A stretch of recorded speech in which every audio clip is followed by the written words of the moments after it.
Hello, good morning everyone. So, nandito po tayo ulit sa ating pong sumada, ang ating March 14, 2026.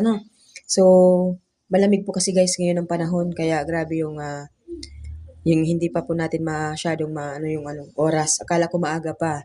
Yun pala ay alas, alas 9 na. So, 9 na po guys, 9 a.m. So, ayan. So, pwedeng-pwede pa naman po kayo guys makahabol ng taya. Lalong-lalo na po kapag kayo po ay tumataya sa online.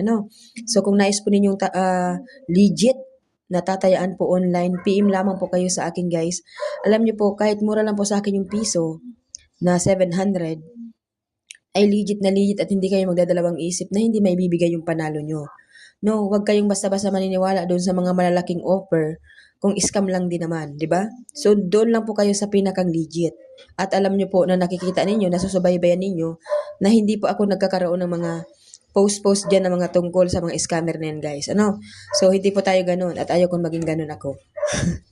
At ako po yung laging nai-scam, So, ako yung laging nai-scam, guys. Okay lang yun. Sabi nga niyan, okay lang na ikaw yung lukuhin, wag lang ikaw yung manluloko. Kasi yun ang mahirap talaga guys, yung karma. 'Di ba?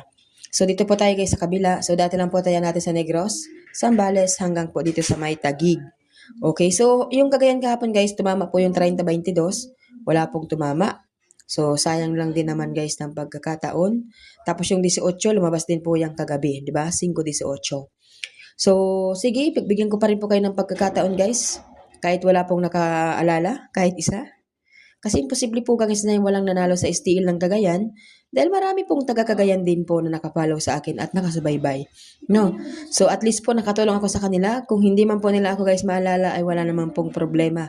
Basta't po ang sinisigurado ko lang po sa inyo na hindi pa rin ako magsasawa mag-update guys araw-araw yan. Okay, so nandito po tayo sa 8, 27, 21, 24. So ito po yung guys bago. So, ito yung bago nyong tatayaan. So, yung steel natin ng Camarines Norte, guys, meron pa din po siyang chance na magpumpiang kasi po hindi pa rin po siya nagpupumpiang. Okay, so 30 Gs 11, 19. So, ang lumabas kagabi, guys, ay Gs 17. Hindi pa nag-11, di ba?